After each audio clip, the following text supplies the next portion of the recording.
자, 다음 트레이드는 골든 스테이트와 미네소타 간의 트레이드가 있었는데, 이 트레이드는 솔직히 말하면 예상은 어느 정도 하고 있었어요. 일단은 미네소타가 디안젤로 러셀을 굉장히 디안젤로 러셀에게 굉장히 그 러브콜도 많이 보내고, 미네소타가 이번 이제 오프 시즌 때 디안젤로 러셀이 이제 FA였잖아요. 그래가지고 디안젤로 러셀을 이제 데려오려고 굉장히 엄청난 노력을 했지만, 그래도 결국에는 이제 디안젤로 러셀이 그 골든 스테이트에 맥스 계약을 하면서 그게 무산이 됐었는데, 그 이후에도 계속 러브콜을 보냈었죠. 이제 트레이드로 이제 데려오려고 엄청난 노력을 했었는데, 그 마감일에 맞춰가지고 극적으로 이제 디안젤로 러셀을 데려오는데 성공을 했어요. 일단은 디안젤로 러셀은 일단은 미네소타 입장에서는 볼 핸들러가 굉장히 필요했고, 위긴스는 골든스테이트에서 그렇게 원했을까라는 그런 의문은 들지만, 그래도 이제 골든스테이트는 이번에는 이제 좀 성적을 많이 못 내고 있다 보니까 이 1라운드 픽이 좀 탐나지 않았을까, 뭐 이런 생각을 해보는데, 일단은 그 위긴스랑 디안젤로 러셀 거의 1대1 트레이드라고 생각하시면 돼요.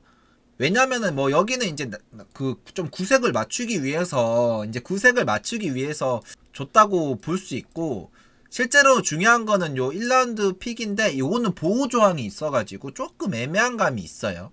그래가지고 거의 이제 앤드류 위긴스와 디안젤로 러셀 이제 1대1 트레이드라고 보면 되는데, 이제 여기서 일단 짚고 넘어가야 될 거는 이제 저 보호 조건이 뭐냐는 건데, 이 보호 조건이 이제 드래프트 추첨을 하잖아요. 2021년에 드래프트 픽 이제 그 추첨을 하는데, 그때 이제 1라운드에서 1픽에서 3픽이 선정이 된다. 그러면 미네소타가 그 보호 조항으로 인해서 지명을 하는 거예요. 그러니까 결국에는 1에서 3픽, 1픽이나 2픽이나 3픽 중에 하나가 되면은 이 2021년 1라운드 픽은 미네소타 거예요. 미네소타가 행사를 하는 거고, 4픽부터 이제 로터리 픽이 될 확률이 높죠. 미네소타도 이제 하위권이다 보니까 로터리 픽이 될 가능성도 크죠. 그래가지고 1위, 4위부터 14위까지 4위부터 14위 픽이 결정이 되면은 이제 골든 스테이트가 행사를 하게 되는 거고, 이렇게 되는 거예요. 그리고 이렇게 되면은 그러면은 그 누구야, 골든 스테이트가 호구짓 한 거 아니야? 미네소타는 1, 3픽 중에 될 확률도 그러니까 높은 편이고, 근데 그러면은 지명도 못하고 그냥 위긴스만 받는 거네 라고 할 수 있지만, 1, 3픽이 선정이 되면은 2022년 그 미네소타 1라운드 픽을 넘겨야 돼요. 이게 보호 조항이거든요. 이게 보호 조항이에요. 그러니까 쉽게 말하면은 이 미네소타 추첨이 1, 2, 3픽이 되면은 1픽이나 2픽이나 3픽이 되면은 미네소타가 그냥 가져가고, 그 다음에 그 내년 2022년 1라운드 픽을 골스한테 주는 거고, 이제 4픽에서 14픽이 그 선정이 되면은 골든 스테이트가 그 로터리 픽을 2개를 지명을 하는 거예요. 그래가지고 자기 골든 스테이트가 가지고 있는 그 지명권 로터리 픽 하나, 왜냐하면 꼴찌 할 가능성이 높으니까 로터리 픽이겠죠. 그리고 미네소타가 그 트레이드 때 준 이 1라운드 픽을 또 지명을 하고, 이렇게 되는 거니까 사실 이제 그러니까 골든 스테이트 입장에서는 자기네들 그 1라운드 픽이 1, 2, 3픽 중에 하나가 되고, 그 다음에 미네소타가 준 게 4픽에서 14픽 사이에 로터리 픽이 되면은 가장 좋죠. 왜냐하면은 미네소타가 또 내년에 또 어떤 행보를 보여줄지 모르기 때문에 2022년 미네소타 1라운드 픽 가치가 떨어질 수 있거든요. 그렇기 때문에 일단은 그렇긴 한데, 잘할 가능성이 그렇게 있는지는 잘 모르겠는데, 아무튼 그렇게 돼서 보호조항은 이렇게 되는 거고, 이제 선수들을 비교를 해봐야 되는데, 사실 어떤 팀이 이득을 봤다? 이렇게 좀 말하기는 힘든 것 같아요. 앞으로의 행보를 통해서 이제 어떤 팀이 더 이득을 봤다, 이게 판가름이 날 것 같고, 결국 미네소타는 위긴스를 보내더라도 볼 핸들러, 이제 러셀 같은 경우는 이제 본인이 이제 공격형 가드로서 본인이 이제 처리할 때는 처리를 해주고, 슛을 성공할 때는 성공을 시켜주고, 그 다음에 직접 해결을 할 때는 해결을 해주고, 그렇지 않을 때는 또 팀 운영에도 굉장히 이제 능한 그런 가드이기 때문에, 미네소타 입장에서는 디안젤로 러셀 같은, 특히나 가드진이 약한 미네소타 입장에서는 디안젤로 러셀 같은 가드가 꼭 필요했어요. 그리고 러셀 같은 경우는 또 많은 사람들이 알고 있겠지만 이제 미네소타의 주축인 이제 그 카렌서니 타운스랑 굉장히 친하다고 하죠. 반대로 이제 골든 스테이트 입장에서, 골스 입장에서는 오히려 러셀 같은 가드가 좀 애매했어요. 왜냐하면 이제 골든 스테이트 같은 경우는 내년을 노리고 있잖아요. 커리 탐슨이 돌아온 내년을 노리고 있기 때문에 이게 커리 탐슨이 돌아왔다고 했을 때 이제 라인업이 애매해지는 거죠. 탐슨이 스몰 포워드 3번 포지션에 가야 되는데 그것도 조금 애매하고, 그러니까 뭐 커리, 러셀, 탐슨 요렇게 쓰기가 좀 애매한 거죠. 왜냐하면 탐슨이 이제 사이즈도 좋고 수비도 잘하는 게 그 슈팅가드 입장에서 그런 거고, 이제 이게 탐슨이 스몰 포워드로 가게 되면은 그게 애매하잖아요. 사이즈가 일단 애매해지잖아요. 그런 것도 있고, 또 거기에는 또 에이스들도 많고, 르브론, 케빈 듀란트, 뭐 아테토쿤보 아니고 미들턴, 또 누구 있죠? 아무튼 굉장히 이름 있는 선수들이 스몰 포워드에 굉장히 많았기 때문에 러셀을 끝까지 이제 데리고 가기가 좀 애매했어요. 그거는 이제 모든 사람들이 그렇게 생각을 했을 거예요. 그렇기 때문에 이제 3번 롤을 맡을 수 있는 위긴스 같은 선수를 러셀을 통해서 데려오면 가장 좋았죠. 그러니까 스윙맨 자원이 필요했던 거예요. 이게 맞아 떨어진 거예요, 이게. 근데 어떻게 보면은 이제 뭐 골스 입장에서 트레이드가 되진 않더라도 뭐 어떻게 뭐 지명권에서, 그러니까 뭐 신인을 또 뽑는다든지 뭐 여러 가지 방법으로 뭐 어떻게 할 수는 있었는데 미네소타가 좀 더 급한 건 사실이었죠. 왜냐하면은 이제 타운스랑 이제 티그랑 좀 또 다 불화도 있으면서 제프 티그도 이제 보내면서 가드진이 굉장히 얇아진 상태였기 때문에, 그렇기 때문에 아무래도 미네소타 입장에서 더 간절했던 것 같긴 해요.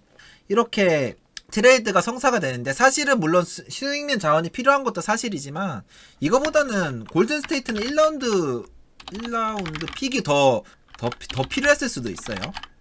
뭐 그렇기 때문에 이런 게 이제 서로 이제 러셀을 좀 보내면서 1픽이랑 괜찮은 스윙맨 자원을 데려오면은 이제 골수도 뭐 불만이 없을 것 같고, 러셀 미네소타 같은 경우도 타운스랑도 친하고, 그 다음에 공격 조립도 가능하고, 그 다음에 혼자 처리할 수 있는 능력도 좋고, 클러치 능력도 좋은 러셀을 데리고 오면은 금상첨화죠. 그러니까 뭐 서로가 이제 누가 더 이득을 봤다 뭐 이렇다기보다는 서로 이제 필요한 자원으로 이렇게 트레이드가 됐다고 생각해요. 아무리 생각해도 이제 러셀을 가지고 위긴스보다 더 좋은 스윙맨 자원을 데려올 수 있었을까? 라고 생각을 해보면은 조금 애매하죠. 못 데려왔을 가능성이 더 높겠죠. 아무래도.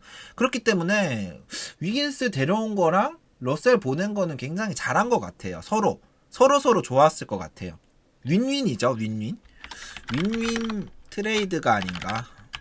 물론 이제 앞으로의 행보가 어떻게 될지 모르겠어요. 그리고 둘 다 이제 돈도 비슷하죠. 연봉도 좀 비슷하고, 그렇기 때문에 이제 러셀이랑 위긴스, 그냥 지금 제가 이때까지 NBA를 봐오면서 위긴스랑 러셀이랑 이제 받은 느낌은 비슷한 것 같아요. 비슷한 것 같아요.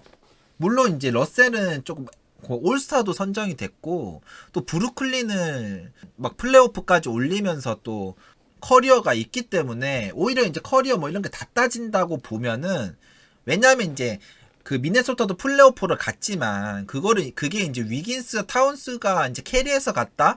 이렇게 보기엔 좀 애매하죠. 버틀러가 있을 때 간 거기 때문에. 그렇지만 이제 디안젤로 러셀 같은 경우는 이제 그때 그 브루클린의 주축 멤버가 디안젤로 러셀이었으니까. 그렇기 때문에 모든 걸 따졌을 때는 조금 더 가치가 있는 게 디안젤로 러셀이지 않나 이렇게 생각은 들지만, 그래도 뭐 서로가 이제 필요한 자원을 잘 수급을 한 거고, 그 다음에 1라운드 픽도 받아온 거니까 아마도 서로 이제 웃고 있을 것 같아요. 물론 이제 앞으로 어떤 행보를 두 선수가 보여주냐에 따라서 이제 이 트레이드의 승자가 누구인지 그런 거는 이제 사람들 사이에서 많이 그렇게 오르락 내리락 할 수는 있겠지만, 뭐 그래도 지금까지 봤을 때는 윈윈인 것 같아요. 서로 좀 잘했으면 좋겠어요, 사실은. 근데 위긴스도 솔직히 말하면은 이게 1라운드 1픽이고, 그 다음에 막 그러니까 NBA 입성할 때는 거의 막 포스트 르브론이다 막 이런 얘기까지 들었을 정도로 그 성장 가능성도 높고 엄청난 신인이었었는데 그 얘기도 쏙 들어가고 뭐 먹튀 아니냐 뭐 이런 얘기도 듣고 뭐 이러니까 조금 안쓰럽긴 하죠. 또 디안젤로 러셀도 좀 맞는 팀을 빨리 찾아서 이제 안정적인 팀을 찾는 게 중요하겠죠. 그게 미네소타가 돼서 미네소타에서 또 그 타운스랑 또 친하니까 또 같이 열심히 으쌰으쌰 해가지고 또 좋은 모습 보여주면 또 좋을 것 같고. 자, 이 트레이드는 뭐 그렇게 예상을 못할 정도의 트레이드는 아니었지만 그래도 서로 정말 잘한 트레이드라고 생각해요. 누구를 이제 어떤 프론트를 욕할 수도 없을 것 같아요. 지금 입장에서는 만약에 뭐 러셀이 폭발을 한다 뭐 이러면 이제 그게 누가 승린이 많이 뭐 이런 얘기를 할 수는 있겠지만 지금은 딱 서로 딱 필요한 만큼 딱 적당한 선에서 잘 트레이드를 했다. 뭐 이런 생각이 드네요. 자, 다들 어떻게 생각하실지는 모르겠어요. 저는 이제 이 트레이드를 보면서 이렇게 생각을 했습니다. 오늘 준비한 영상은 또 여기까지고요. 재밌게 보셨다면 구독과 좋아요 부탁드리겠습니다. 감사합니다.